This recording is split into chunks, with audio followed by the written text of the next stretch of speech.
JavaScript, user experience, and whatnot.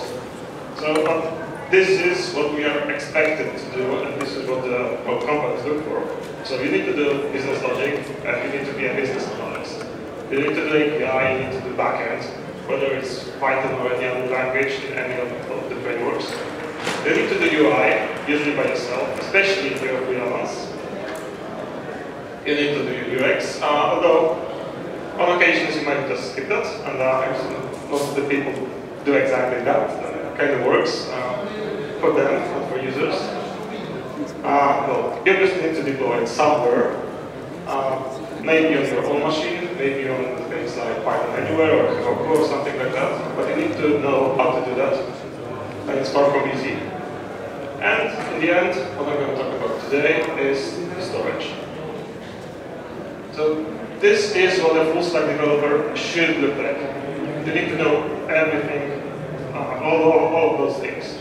But the reality is we come from a certain background, even if we try to do full stack.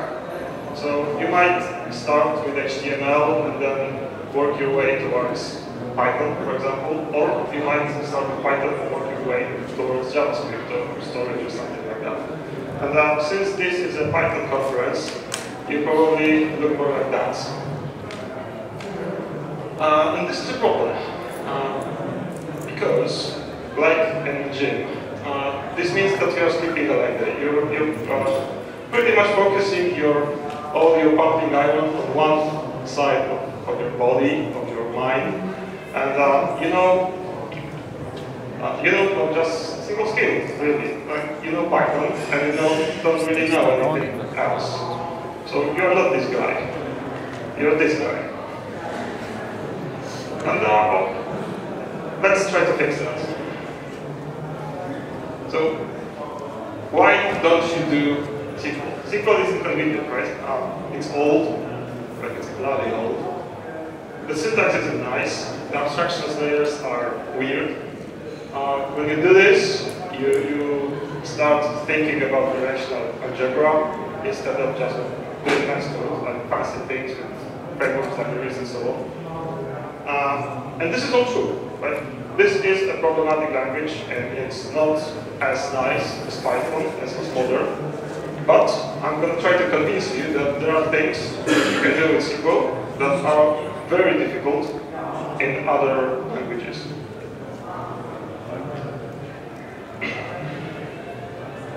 So the first difference between SQL and Python is data types. SQL is strongly typed, and you're expected to know exactly what you're going to store and where.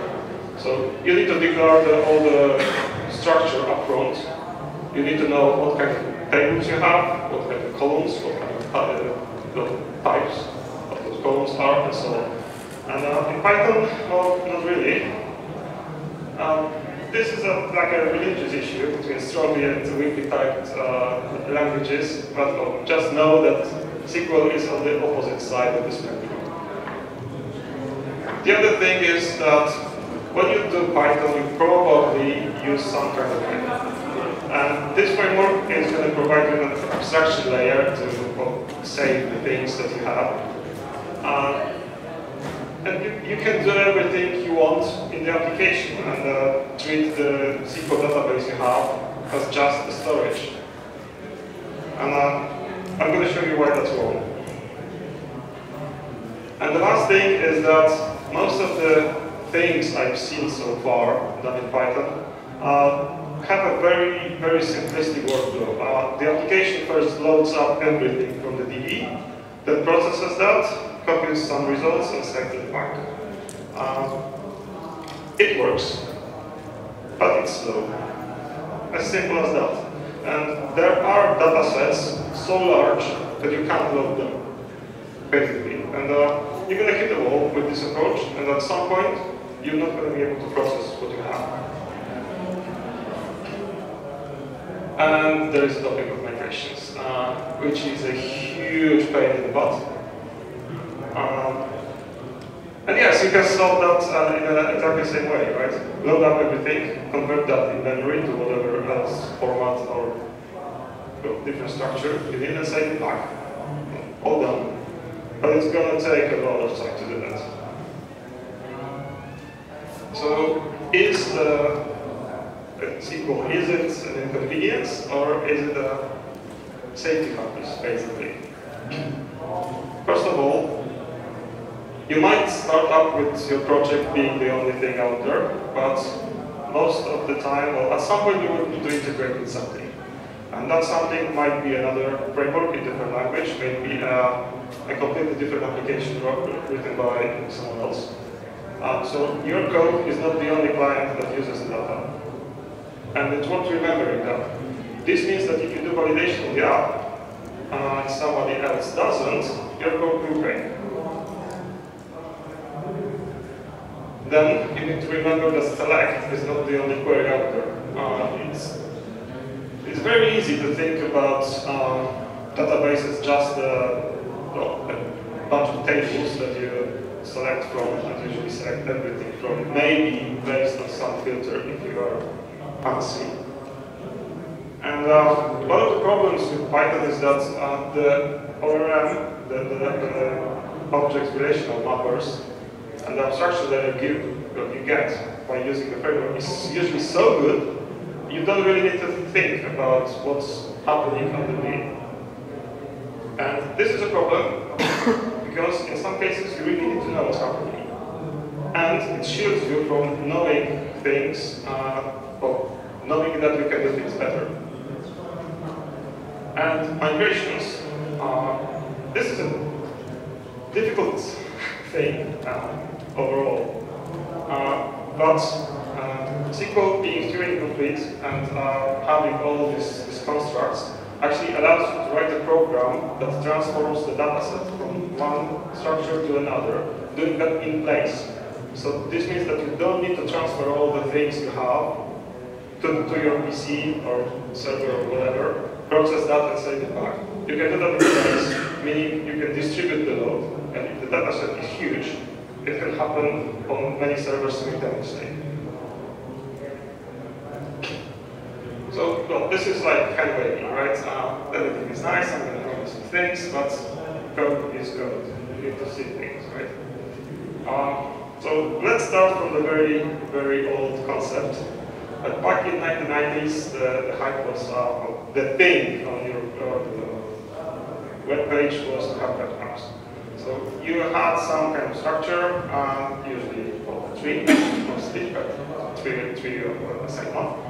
And you want to show where the user is at the very moment. SQL isn't well suited to storing this kind of hierarchy. It's not well suited to store trees, as you probably know if you try to do that. Or is it? I think it happened in '92. The standard introduced a thing called common table expression. This is this with clause right here. And at the same time, it introduced a clause that's called with recursive. This is a bit misleading because this is not recursive, it's iteration. But what it allows you to do is to basically process the tree as you are used to doing in a normal language. So you can recursively query the same table and join it with itself. And for example, if you have breadcrumbs like that, you can go back by having this link to the parent, and this query will do that for you. So it's going to, at the very beginning, it's going to ask for right, ID number 4. Then it's going to select the next level. So it's going to go here, and then here, and then here, and then it's not going to find anything to join with. So this clause will return an empty set, and the whole query will end. This is one of the things that you won't be able to do with an ORM, and I've never seen an ORM able to do that, including SQL query. Maybe in a newer version they try to do that, but at the moment it is not possible. So this means that if you want to do recursive querying like that, or you have graphs in your database, you basically end up writing SQL by hand.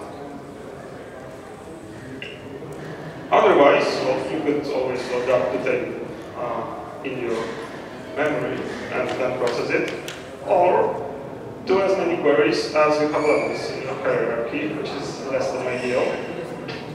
So let's see how it works.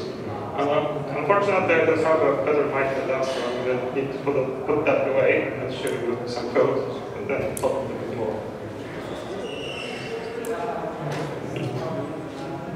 Oh, thank you. All right. So the thing that we have right now is I think I called the model the section. Breadcrumbs section, right? Because we have prefixes. Yeah, so this is the table we have. We have this ID, name, and link to the parent. And the query looks like that.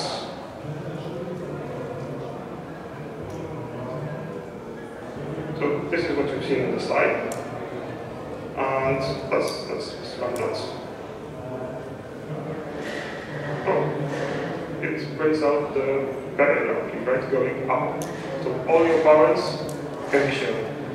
This has a hard-coded ID right here, so if you change that to something else, let's see what we have. Sorry. So for example, we can start with ID 10. Oh, it's going to do the same, right? Showing the parent and then the root element. So a nice thing to do in SQL, but expecting anyone to write this kind of query directly would be unreasonable.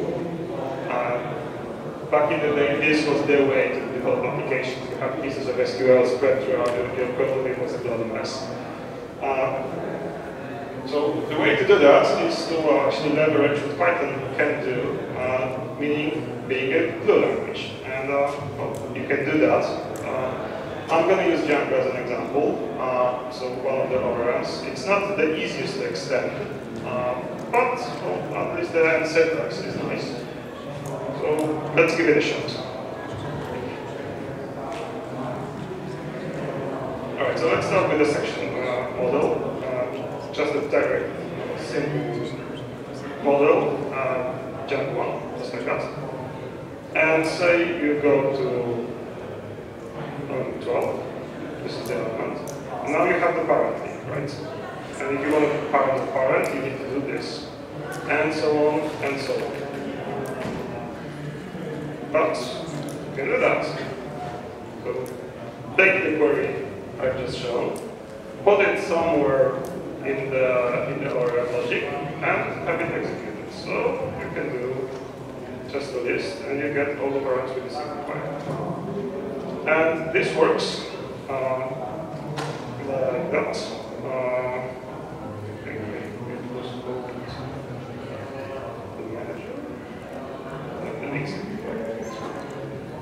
Right, so this is the glue required for Django. Not nice, but at least we use it. So maybe at some point the ORMs out there will have support for these things, but for now you basically need to do this to yourself. So what it does, it is a mixin that you add to your model, and it injects a function called parents. It tries to look up the column by which the parent is linked using the meta. This is a Django specific the description of the model, really. It tells you what kind of columns are there. And then well, you just build the query directly. And this might seem a little brutish, doing the string in your code, but this is exactly what the ORM does underneath. It's only looking better. But underneath there is a compiler that eventually needs to produce a single code. And this is one of the reasons that you really should understand what the code is doing. Because if you look at the end query, well, you need to read it. Right, so this is breadcrumbs. Then 2000 comes, and everything is about pagination. I had a request from one of my customers at some point. Typically, the pagination is done in such a way that you have just page numbers, right? You have page 1, 2, 3, and so on. But they have loads and loads of records in the app, and they wanted to see on each page what's the first and last element on that page. Not easy to do, because you need to query each page typically, right? So you need to compute the pages first, so that's one query. And then, based on the indexes you just have calculated, query each page separately, so you end up with having as many queries as are the pages plus one. And this sucks, but there is a better way. And the thing that does that is called a window query. Yeah, it would be easy. Yeah. All right. This was introduced in the standard in 2003, and it looks like that. And it's slightly longer and more complicated. But I'm going to use again this common table expressions. So first of all, what you do is select everything, and then to each row you assign a number. It is just an index, right? Because SQL doesn't really care about the ordering of the things it stores in the table. It only is interested in the order by which you query. So this is going to order the rows by name, right here, and assign a place where it is supposed to be according to that ordering. And the clause, the window query clause I'm talking about is called over, this one here. So you do that, and you end up with having enumeration, right? So this is exactly what enumerate does in Python, but implemented in SQL. Then you do second level, so you divide the records, the number of records, into pages, just like that. This is integer division, by default it's rounded down. So you end up with page numbers, and then, after having page numbers assigned, you select page number, first value of name in a certain page, last value of name on a certain page, so that allows you to show that. And you do that over another window, that's called pagination, and this time, instead of order by, we use partition by. So this is a kind of select group by query, and I'm going to show you how that works just in the code. So let's start with selecting row number. So this, right?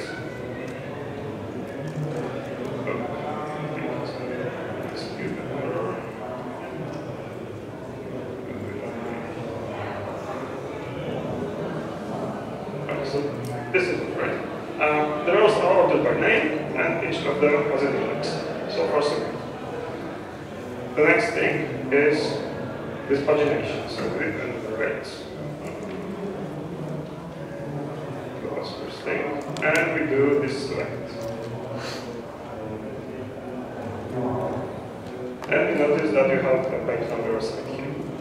And now the partition by clause does a selected grouping of all of those records, and gives you the ability to query the first, the last, or maybe the average in the group, or anything like that. So the query uses just that.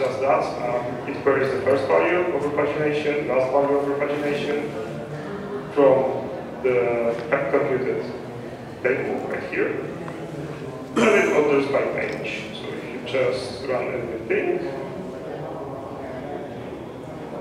it looks like that. And of course, if you want, you can change the ordering. So if you want to do order by surname, because that's what people do on web pages, I think that's, yeah, and obviously you need to select the code here. So you end up with the same set of pages, but only now the surnames are taken instead of names. And the page size is right here. right? As you can see, the query is quite big, and it has a few things that are pretty much hard-coded, like the surname. So this is the column name, the order by in the pagination we are showing, and the page size, right? So again, not cool. Let's try to do something about that. And plug it into the array, because why not? So again, in the end, it looks like that. You have the person, you have objects, and you ask for pages. And to ask for pages, you need to provide page size and the ordering. And I think it's going to work. So if you have a different ordering, no problem. If you have a different page size, no problem. The important thing to notice here is that this is all done in a single query. So it hits the database only once. And again, in the code, the glue layer is not going to be so nice.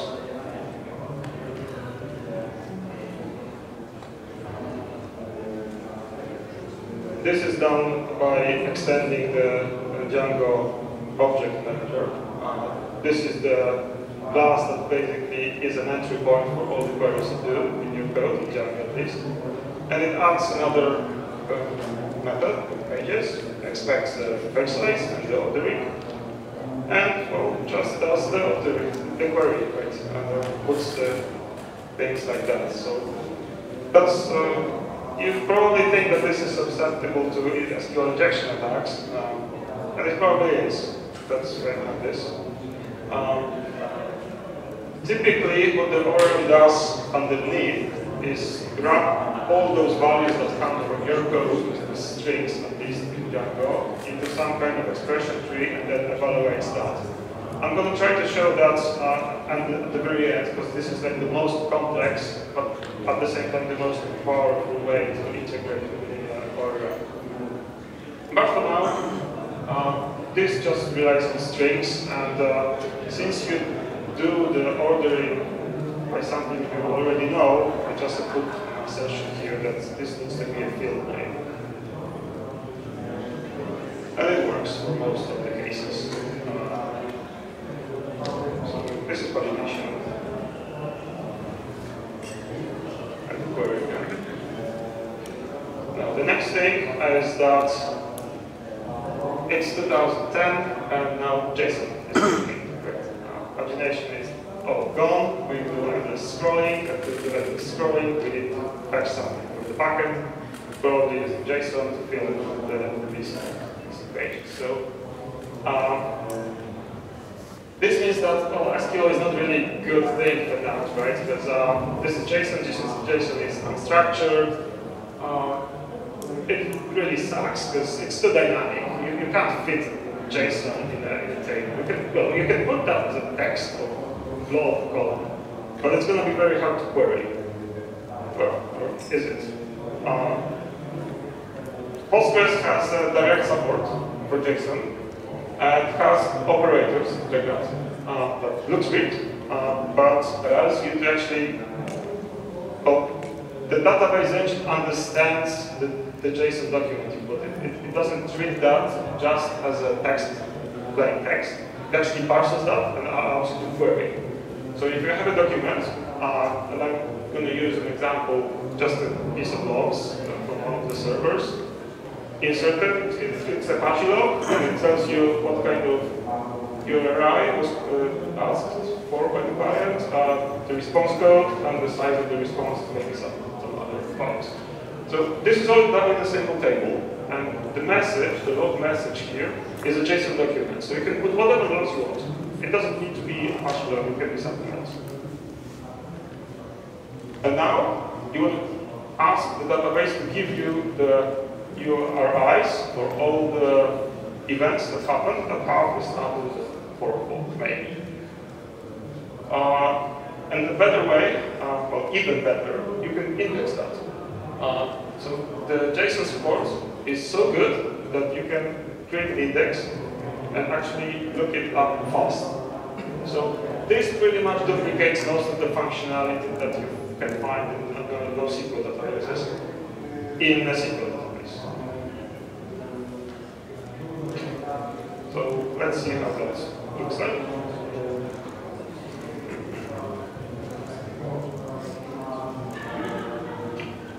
Right, so I have a tool called journal event, and it's really a simple thing. An ID, date time, and a message. Message is just JSON. So if you do select that,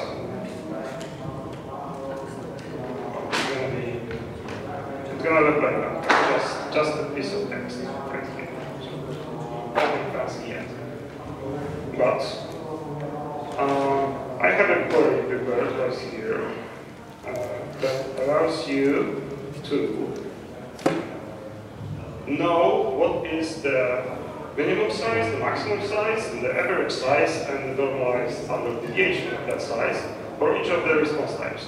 So it's going to give you some information about the statistics of your server, but all ways that you can query a data set that is just a bunch of JSON documents.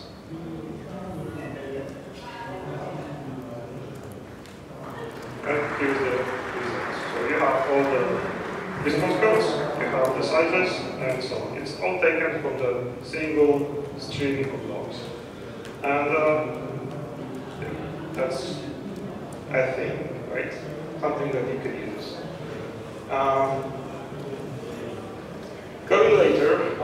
Going further. SQL is not only about querying. For a long time, there was a support for stored procedures and imperative logic implemented in SQL. And since we are Python, so you need to do some Python. And this is the way to do that. Postgres allows you to install and create a function inside the database that is actually implemented in Python. And you can even use external libraries if you have them. Say you can tell the server to use this particular virtual environment, it's going to just do that. In this example, I'm just using NumPy. And this is the example taken from the article in the conference book. What we try to do is that we have a table of grades given to students in our university, and we want to try to assess who is getting better and who is getting worse. One way of doing that is doing the linear regression using least squares method. So basically, given the points, these are the grades over time, try to find a straight line that matches pretty much the data set we have. So it is a numerical problem, not a very complex one, but still it's going to be very difficult to do that in a pure query. And also it's going to be very difficult to pull all the data sets for each student, meaning all the grades you have stored in your system, in your application, then process that and try to compute the result. But it's going to be time consuming because there are lots of grades. And you can avoid doing that by installing a function in the database. That's going to do that for you and return only the two values you need to plot the line, meaning the offset and the slope.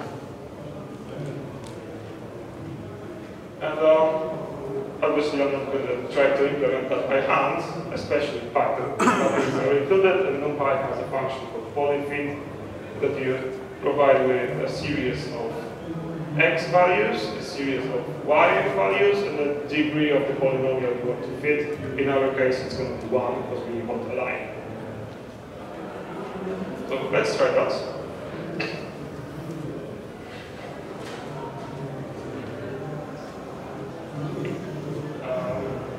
The table is called grades, and it links to the user table from the contrib, Django contrib module.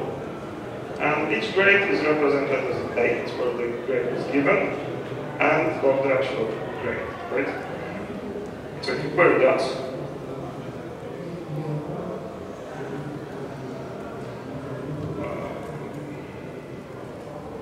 there's lots of them, right? And they are generated randomly, so you won't see any meaningful results. And now the way to query that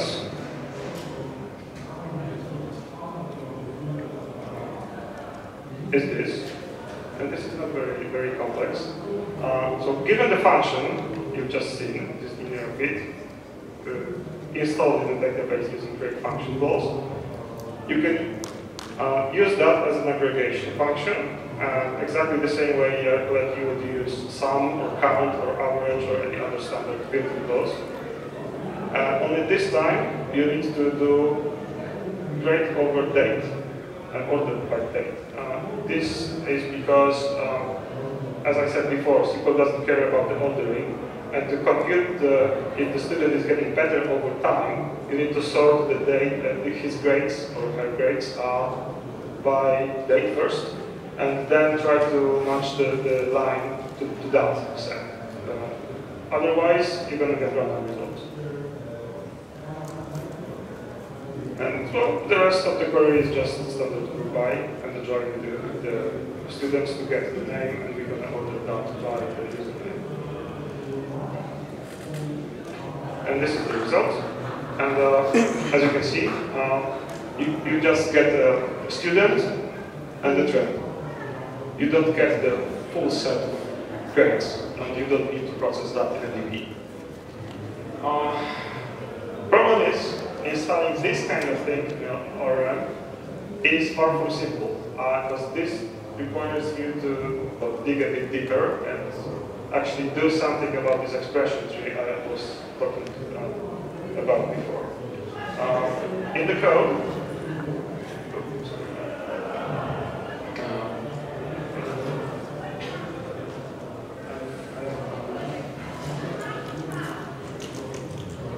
right, so from the ORM perspective, it's going to look like that. You have users, you have the objects, you can annotate them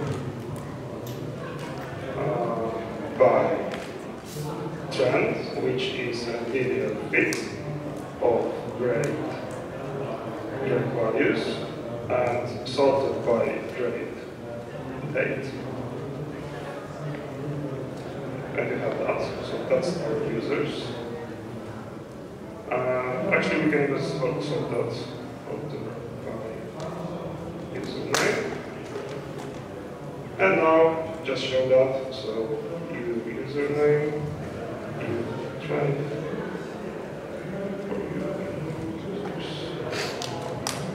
and this is the result.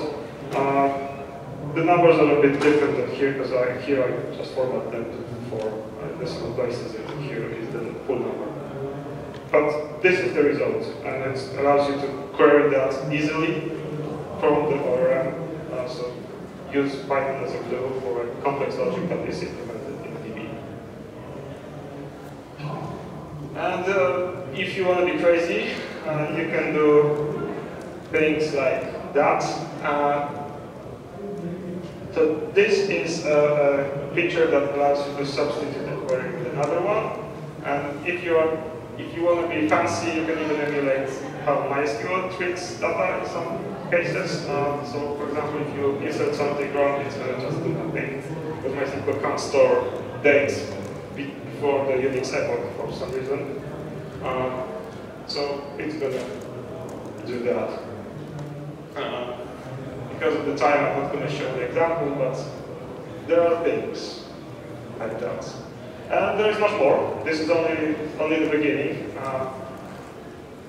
Good SQL engines can do full text search. You don't need Elastic for that. You can create your own types if you want. For example, complex numbers, because everybody needs complex numbers, right? There are GIS extensions that allows you to query for things like, is this point inside an area defined by this and this polygon? Which is not really relational, but it gives you the uniform interface to query all the data you have, whether it's a table or something else. There are things like foreign data wrappers that pretty much exposes the SQL interface for CSV files, for example, if you want. and so on. So what I wanted to say is that there are things in SQL that you probably didn't know about, and I hope now you do, that they are there at least. But that being said, this is not another silver bullet. Like, this is not the way to implement everything. Like you tried, like before, implemented everything in the API layer in Python, you now might be tempted to implement everything in a database. So this is not correct, because you're going to end up like the Russian guy with the went before, right? So don't do that, but know your tools and know that SQL gives you more than you think. Yeah, that's it. Time for questions, if there are any. Okay, before we go to questions, I have two announcements. First is that the most interesting question asker gets to choose between these two books. And the second is, after the questions, when you leave the room, you're supposed to go by this weird machine and press a button. The green one if you like the talk, the yellow one if it was okay, and the red one if you didn't like it. So please remember to do that. And now it's time for questions. I guess you can just shout out the question and I'll make you repeat it. Sorry about that, but we don't have the same microphone. I guess somebody need to say it. The topic was really nice, but please use the white background, because you have a lot of code and it was really hard to read everything. Okay, I kept that in mind, sorry. Okay, and the question, we use Django and sometimes we need to put some SQL. But the problem, if we just put it as an one string, it's hard to manage it. Is there any smart way to store SQL procedure with Python code? Maybe as some kind of assets or something else? Well, depends what you the question is there a way to store SQL strings along the Python code so that you can easily manage that, version that, and so on? And it actually depends on what the SQL procedure or the query you've written does. If it is a query, you can try to do things like I've shown with the mixins or the managers, and try to use a reusable component that's going to build the query for you. For example, like with this pagination of breadcrumbs. But installing functions, like this linear fit function we've seen, is much more complicated. And I tend to do that by just installing that as part of migration and treat the object, the SQL procedure, just like any other schema object, like a table and so on. But the unfortunate side effect is that if you modify that, you're going to end up with another migration that installs a slightly modified code. And in the repository, you will have several versions of the same function, which is hard to maintain, yes. But on the other hand, allows you what migrations are for, meaning time travel. So you can go back and use the previous version of the function, for example, to migrate the actual data, and then upgrade the function to something new, and then it's going to just do another thing. But yes, this is one of the problems. So I'd like to make a little follow-up on this. Like the case, we took over a project after another company, and they used functions in SQL that were introduced by some migration. And they were a real pain in the ass at some point. I mean, we finally had decided to completely remove them from the database because they kept breaking feature migrations, not only those SQL only related, but simple changes in models were screwed up because some update functions wanted to use those SQL functions which were not yet migrated or something. And in the end, really, we decided not to use SQL level functions because you can do this in Django anyway. And ORM will handle it. If you write it properly, ORM will handle it well in the end. So Actually, I was curious how you managed that, but as you said, it creates problems with migrations. Old versions of functions still remain migrations unless you clean them up and so on. The tricky part here is that you need to know when to stop, basically. Because, as you said, yes, I fully agree that implementing too much logic in the database side is going to be very hard to maintain, especially if you install things like triggers, the rules I've shown, that changes the queries you expect to happen to something else. So be careful about that, but there are cases when this is very, very useful, but it's not a full solution to everything, yes. So one of the reasons I came to see your presentation was that right now in our company we have a big problem with maintaining SQLs because we basically work on a database that it's dealing with a large data set, so you cannot really pull the data, as you said, into the computer. You need to write everything in SQL and push it to the database, wait a few minutes for a result to come back. So what we end up with is big SQLs which are dozens of lines and which are very hard to maintain. And we were thinking how to make it easier. Is there any way to build some abstractions on top of it? So we tried to use some ORMs for it, but they're not really a good fit. Do you know any tools that can help with this, or what is your opinion about this? Okay, so building abstractions in SQL, how hard is it and how to do that? There are two features in SQL that allow you to build abstractions inside the database. One is views. So if you have a big query, you can extract that, name it, and it's going to be seen for everybody else as a table. And you can create another view that queries the first view, and so on and so on. So it gives you layers. It's basically just like a call of functions in a regular language. So that's one thing. And the other thing is procedures that return sets of data. The example I've shown is returning an array of floating point numbers, but in the procedural languages installed in SQL, you can create a procedure that's going to build a query and return the result, the full result of the query. So that allows you to parameterize the view. And if you have those functions, well, you can do normal decomposition, like with function calls. So wrap this part of the query in one of the function, this part of the query in the view, and create another thing that's going to glue them together. But just be warned that it is okay to do that if you unwrap the queries like that. If you try to do business logic like that, you're going to end up with problems mentioned before. Okay, anything?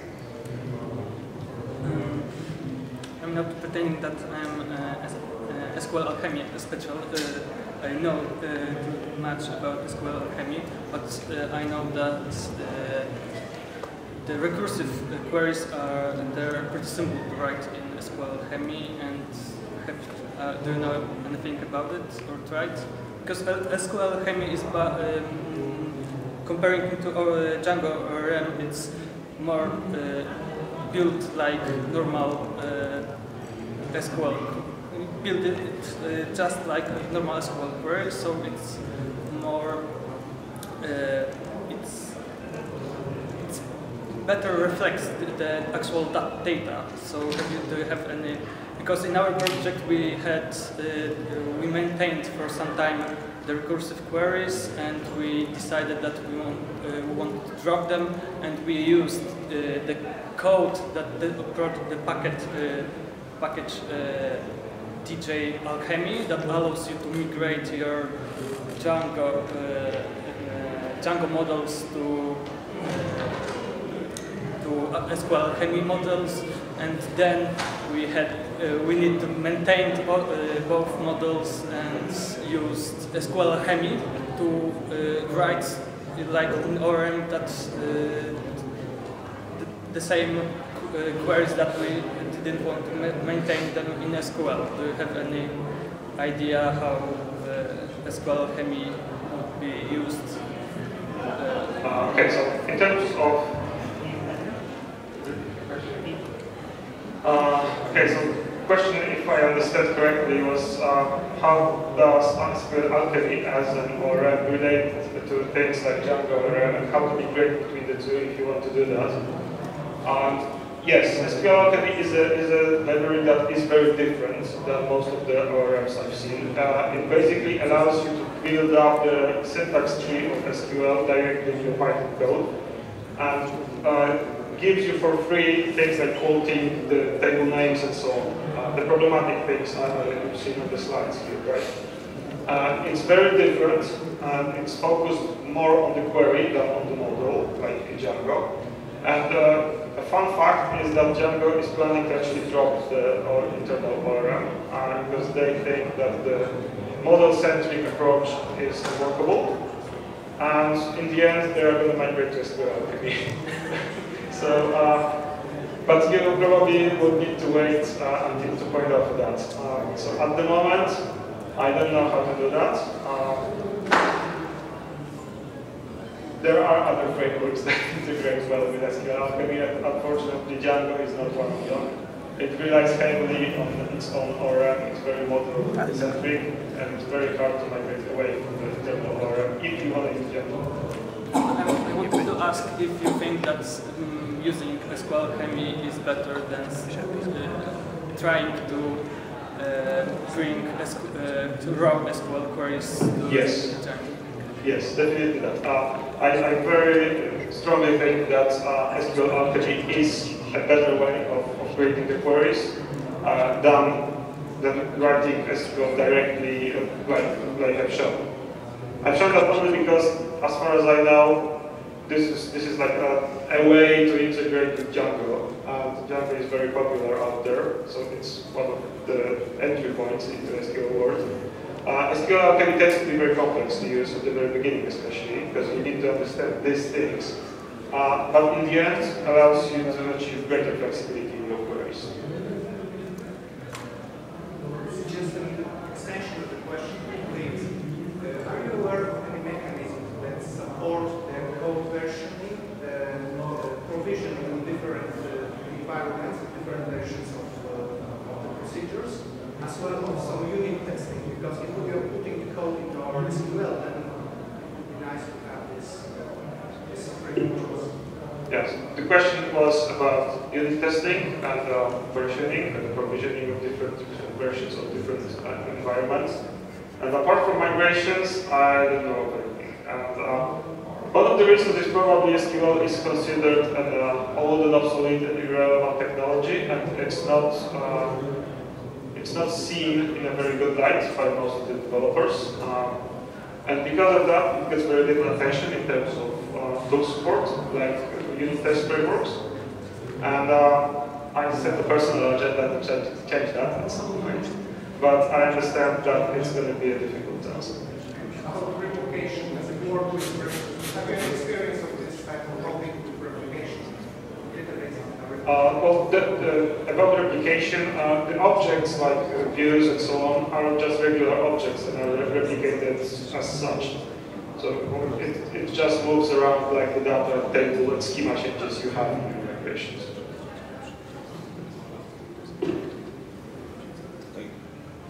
I have a note, because not a real question, because you said about. I have small note that like schema and data migrations were made and designed for schema and data migrations, as they are called. And if you try, I know that most of the Django people do this way because there are no better tools. But if you manage your functions and your indexes and so on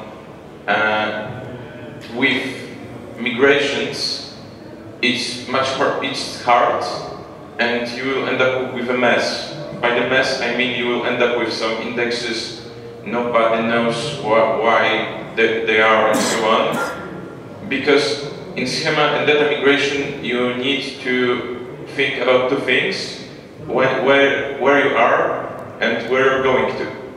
And with indexes and functions, you only need to know where are you going to, because you are not losing any data when you remove function or index or so on. So I hope someone will design better tool for that, because we run Django projects for several years through different versions of Django, and if you run our migrations from scratch on the empty database, and if you look on the production database, you have much different set of indexes, and we didn't do anything manually to that. Just Django changes way it creates indexes each version and the naming of the indexes and so on. So it's not a good tool for that job.